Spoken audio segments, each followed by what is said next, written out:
Olá, vamos responder ao questionamento: Jesus é o caçula de Deus?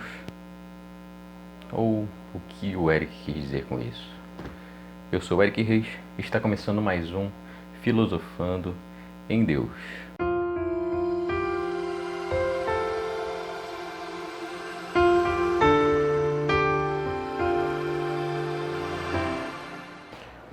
Olá, seja muito bem-vindo ao nosso canal.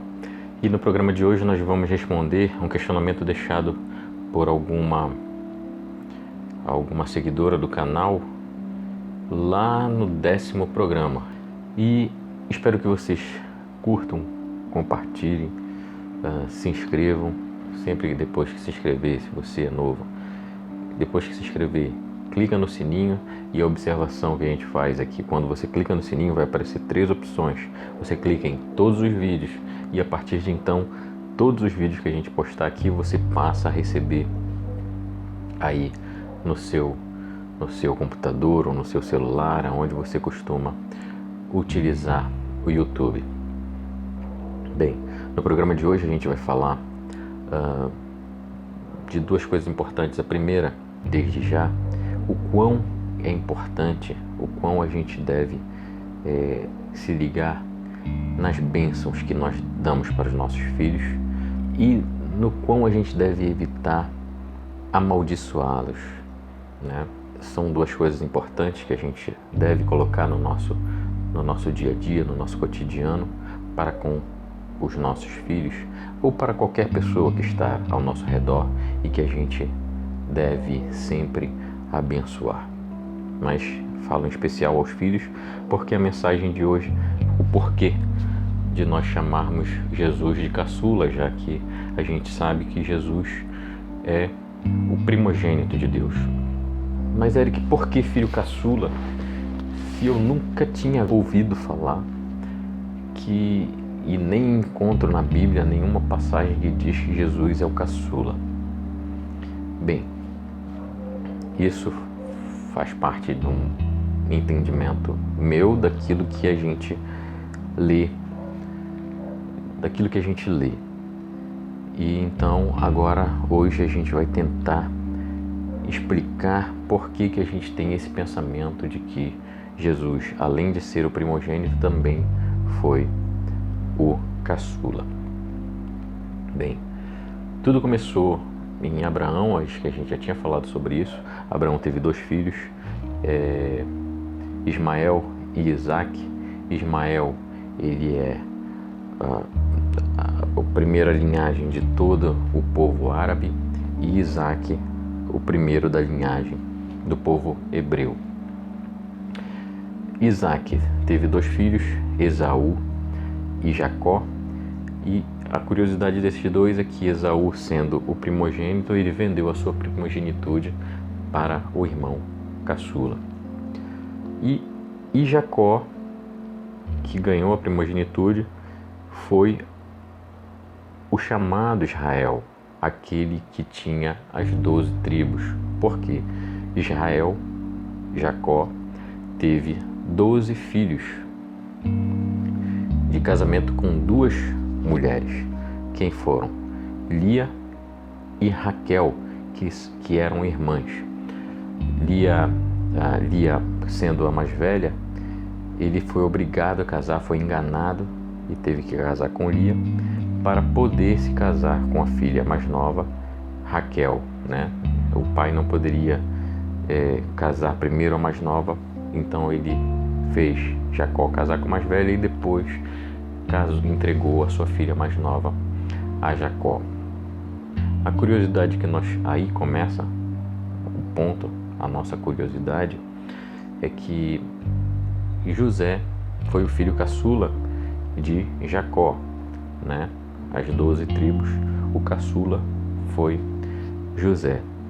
E eu também mencionei naquele programa que José era o filho mais amado, mais querido, aquele por quem Jacó tinha mais afeição, porque ele era o único filho da mulher que ele amava, que era Raquel. Então ele, por esse amor pela mulher, pela Raquel, é que ele tinha mais laços afetivos com seu filho mais novo. Então, aí mencionei naquele programa que José, sendo o filho amado, ele acabou sofrendo a inveja dos irmãos e foi jogado no poço. Só não foi morto, porque o projeto dos irmãos era matar José. Ele só não foi morto porque o filho primogênito, Rúben, não deixou que os irmãos matassem José. Então José foi deixado num poço e de lá ele saiu para ser um grande líder no Egito. A gente dá um salto e chega em Davi. Davi não foi o primeiro rei de Israel. O primeiro rei foi Saul, mas o primeiro ungido de Deus foi Davi. Davi, ele é da tribo de Judá, não é da tribo de José, que era o caçula. Mas a curiosidade que tem também em Judá é que mesmo Judá não sendo caçula de Jacó, ele era o caçula de Lia. O último filho que ela gerou, que ela deu a Jacó, foi justamente Judá. E aí vem aquela questão que eu falei no início da bênção. Quando ela gerou Judá, ela deu o nome ao filho de Judá, justamente dizendo: agora eu posso louvar a Deus, porque Deus me deu esse filho e o nome dele é Judá. Então já veja a primeira bênção. Abençoou Judá como aquele que louva o Senhor. Voltamos para Davi. Davi da tribo de Judá, que é o caçula de Lia. Davi, que era aquele homem segundo o coração de Deus, ele não só era um governante, como ele também era uma espécie de profeta. Ele também conseguia falar com Deus. Isso é interessante porque o próprio Jesus menciona posteriormente que Davi, cheio do Espírito Santo, ele louvava a Deus. Então ele fez muitas músicas que são os salmos, ele sempre louvando a Deus. E numa dessas passagens, não só em salmos, mas também em livros de profetas como Samuel, você vai ver uma promessa de Deus, que do trono de Davi viria um que nunca mais deixaria o seu trono. Muitos pensavam que esse que também iria construir o seu templo ia ser construído, e lá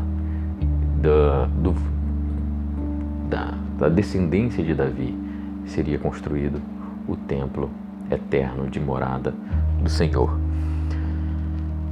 Curiosamente, Salomão construiu o primeiro templo, mas há grande questionamento que, na verdade, esse grande templo seria o próprio Cristo, que também seria o rei que nunca mais deixaria o trono. Bom, mas estamos mencionando o Cristo, então vamos de Davi para o Cristo. Então já temos José como caçula, já temos Judá como caçula. Assim, falei da bênção de Lia sobre Judá quando ele nasceu, mas antes de morrer, Jacó também abençoou a tribo de Judá nos seguintes termos: que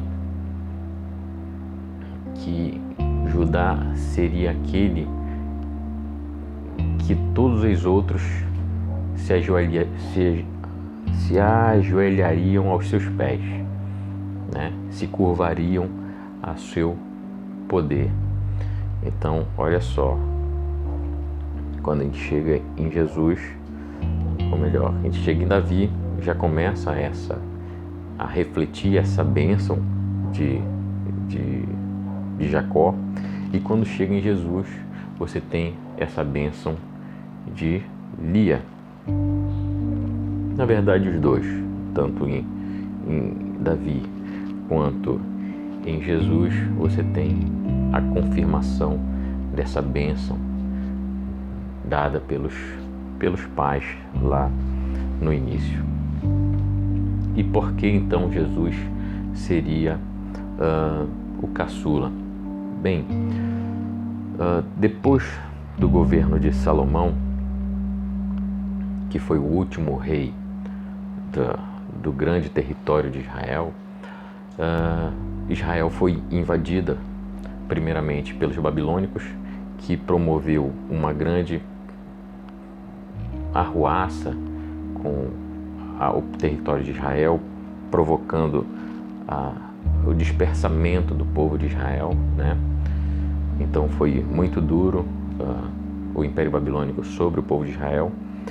E quando acabou o Império Babilônico, começou o Império dos Medos Persas, e aí veio um rei chamado Ciro, que já foi o inverso dos babilônicos. Então o rei Ciro ele foi mais permissivo com o povo de Israel. Assim foi possível reconstruir, né, o templo nesse período de Ciro, mas Israel já estava dividido em dois reinos. Então existia o reino do sul e existia o reino do norte. O reino do sul tinha sede em Jerusalém e o reino do norte foi construída uma sede chamada Samaria. Então por isso no tempo de Jesus tinha a história dos samaritanos e dos judeus do norte, das demais tribos, chamado Samaria. Junto com os judeus também estava a tribo de Levi. Similar ao caso de José, que caiu no poço por perseguição dos irmãos, Jesus também foi crucificado pelo seu próprio povo. O próprio povo de Israel foi quem crucificou Jesus. Então, Jesus foi crucificado, morto e sepultado, ressuscitou ao terceiro dia, para o quê? Para a sua glória eterna. A sombra aconteceu em José. Então José foi ao poço, como se morto estivesse, para sair de lá para ser um grande governante. Jesus foi crucificado, foi sepultado para sair de lá e ser o grande líder mundial. Gostou da curiosidade? Então senta o dedo no like, compartilha o máximo possível com seus contatos, principalmente com as pessoas que gostam mesmo dessas curiosidades, que gostam de debates, que gostam de perguntar, para que a gente consiga encontrar pontos de curiosidade e levar mais informação, mais conhecimento para todos aí. Então, fiquem todos com Deus e até a próxima.